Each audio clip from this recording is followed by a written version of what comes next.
All right, so guys, we are playing Blades in the Dark, which is one of the powered by the Apocalypse.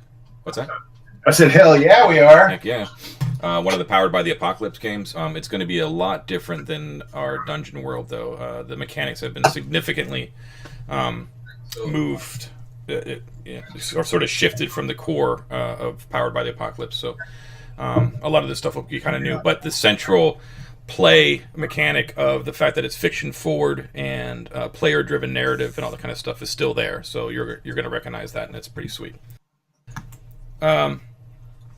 So everyone's on Roll20 here. You guys have access to your characters. I labeled them Chris, David's, and Ted's PC. You have access to Sweet. to edit that, but what we're going to do is we're going to walk our way through the character creation process, which involves forming bonds and all that kind of good stuff. And then in addition, which is sort of unique to this game, is that you're going to create a crew as well.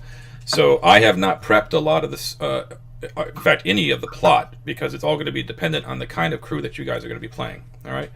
So just in case you're not really familiar, the Blades in the Dark, the default setting takes place in the haunted city of Doskvol, which is sort of an industrial gothic haunted city of Evernight. There was a cataclysm about 1,000 years ago when the gates of death were sprung open and all of the dead spirits of all ages past were released back into the world.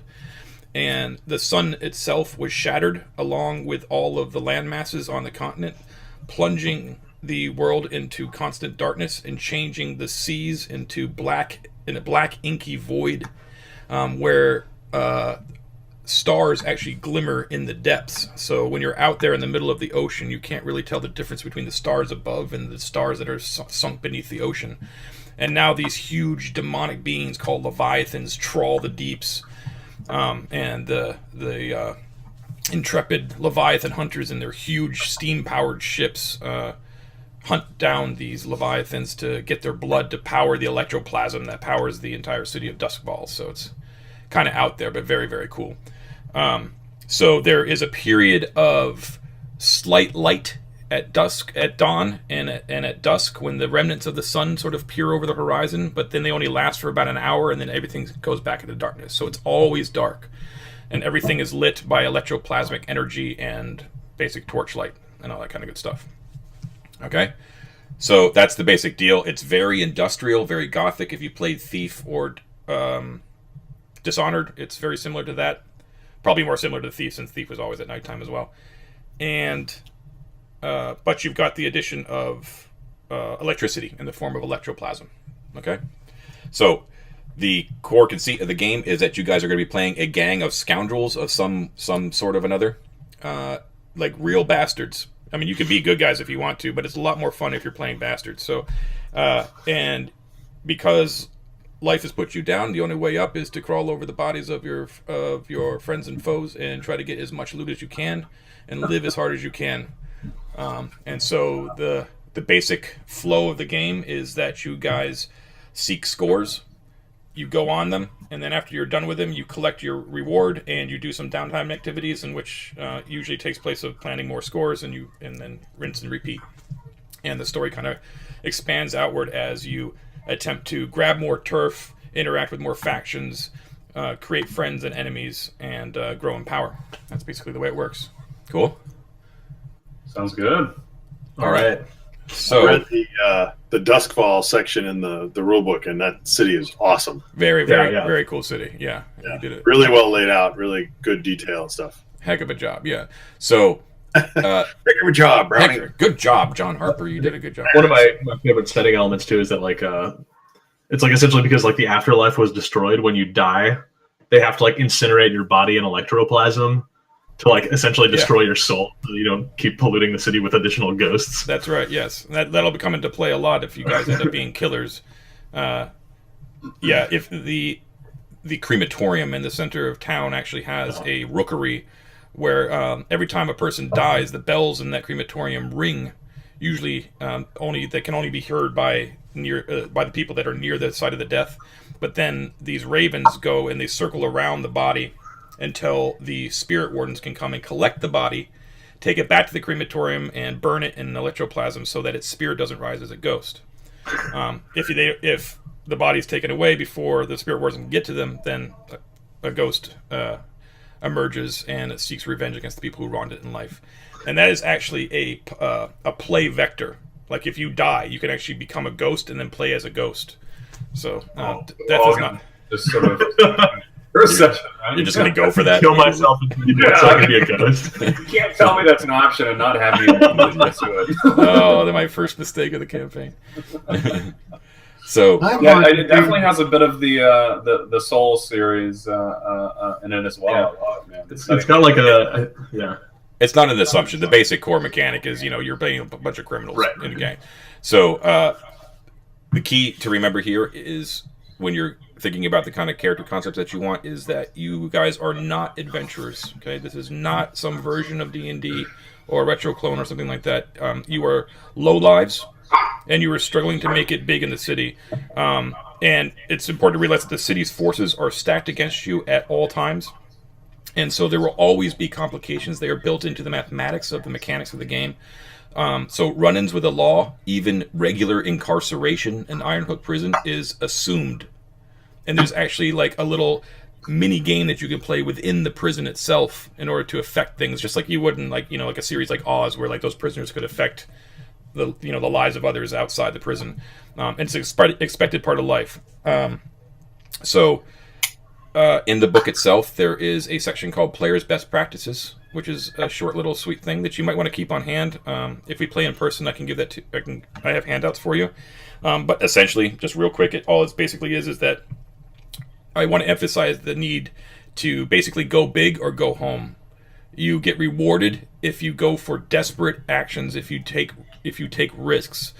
And there will always be your chances mathematically are always to succeed, but to succeed with consequences, basically. Okay. And the other thing is that, and this is a real big one because I know that.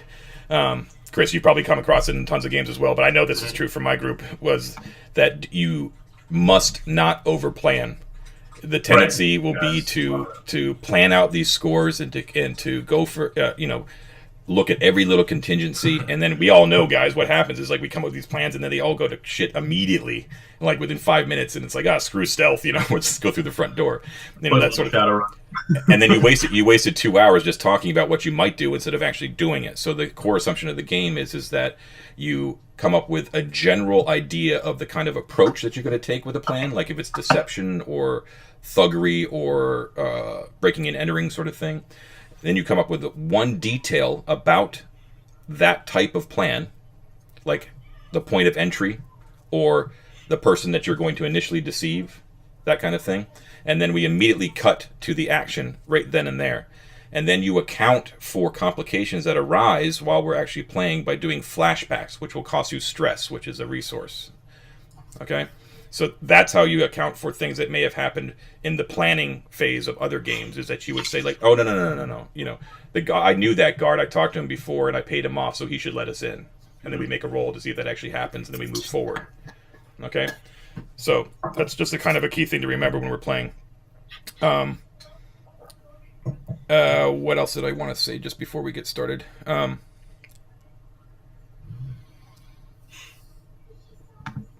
Oh, right, the idea of consequences. The fact that most of your roles will succeed but have consequences. The consequences drive the action of the game, and so they give you more chances to do cool shit. So you shouldn't look at a 4 or a 5, which is a success with the consequence, as a bad result. You should look at it as the one that you want to get. It's almost better than a 6. A 6 gets you clear and free, and gets you everything you want with an action with no consequences, but the 4 and 5 is the fun one. So you should look forward to that one, okay? And then he actually had a really good quote that I took out of the game, just to remind you, that kind of sums up everything. It says, play your character like you're driving a stolen car. I love that one. Which is great. I think we mentioned that last time we played. Yeah, I'm trying to remember. I forget who originally said that, but I love that. No, it was Mike, I think, yeah. Okay, so you just want to keep that... Oops, sorry. That is just definitely going to be a different flavor than a typical dungeon crawl or D&D sort of campaign. And to embrace the archetypes as well. like don't. You could be a special snowflake, but don't try to break the game by playing something that's off kilter. You know what I mean? It's we never played this game, probably nothing like it before. So be a thief. Be some sort of thief. And the playbooks here that you can see listed on the right-hand side in your journal there, the Cutter, the Hound, the Leech, and all that kind of stuff, yes, they are equivalent to basically like classes and other role-playing games, but it only defines basically like the special abilities that you have, which you have to gain through experience, and what kind of triggers give you experience, sort of like Dungeon World, are unique to the playbooks, but you can take abilities from other classes as well. So there can be a lot of mixing and matching. So just because you're a spider who's sort of like the mastermind class doesn't mean that you can't beat ass in combat if you want to. You know what I mean? So and it also means that you can be a group of like 3 cutters or 2 cutters and a leech or something like that. You don't all have to fill like a niche. There's no real niche. You know what I mean? So it's whatever kind of organically comes out of our character creation is what you guys should go with. Okay, whatever you're just feeling. All right? Sounds good. Cool. Okay. Cool. All right. So, that in mind, let's get to character creation. So, I'll walk you through it here. What you want to do is open up your... I guess the best way to do it is to open up your own PC in the Characters tab. Yep. Do we do characters before crew? Yes. Okay. Give me 1 second. I'm just going to turn off my push to mute because I'm tired of holding down this button. Okay, give me 1 sec. John, I sent a quick message in the Roll20 dialogue. Okay, give me 1 sec.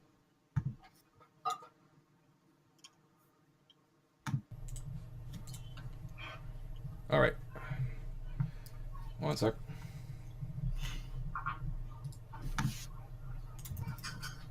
Yeah, okay, no problem. Just tell me when you gotta take a break, David. Yeah, just tell me when you need to. Okay. All right, so open up your PC in the characters section of your journal there. It should be blank. I'm looking at Chris's right now. It should just say playbook up in the upper right-hand corner.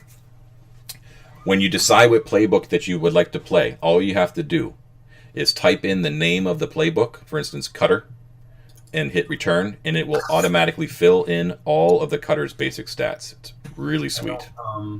I'll be damned. Oh, there we go.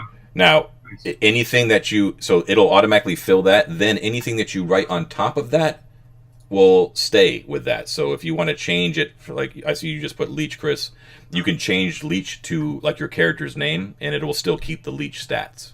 Oh, cool. Okay, but if you retype another playbook name, it'll automatically redo it. Okay, so the new playbook. be aware of that. Like, don't accidentally type. So what I did is I listed all the playbooks there on the right-hand side for you guys to peruse. You can also look at the descriptions in the book's PDF if you'd like, to decide what you'd like to play. So, but let's go through this here. So, just real quick, Cutters are basically like the fighter types. They're the thugs, the bravos. They basically win through violence and intimidation. Hounds are the tracking guys. The ones that are best with long distance weapons, firearms, which are prevalent here in this setting. They're the snipers, trackers basically. Leeches are the physicers, the doctors, the tinkerers, the demolitions experts. Those guys, the saboteurs. Lurks are your classic thieves, the second story men, the sneaking around. Those guys. Slides are the social guys, the con artists, the grifters. If you have read the Locke Lamora books, the Gentleman Bastard series, Locke Lamora himself is a slide, probably. Spider are the masterminds who kind of come up with the plans, who assist other teammates, sort of like the jack of all trades. And Whispers are the very unique to this setting sort of playbook, which are the ones that can have attuned to the ghost field, the other world where the supernatural beings reside. So yes, they're sort of like the wizards of the setting, but there's no spells or anything like that. They're just in tune with the otherworldly. They're very, very fun. If you've been watching roleplay, Rune Ammunition plays a Whisper. Hey, John. Yes. They just got here, so can I step up for like 2 seconds? Yeah, sure. Yep. Everyone, we're just going to take a quick break for 5 minutes, and then we will be back.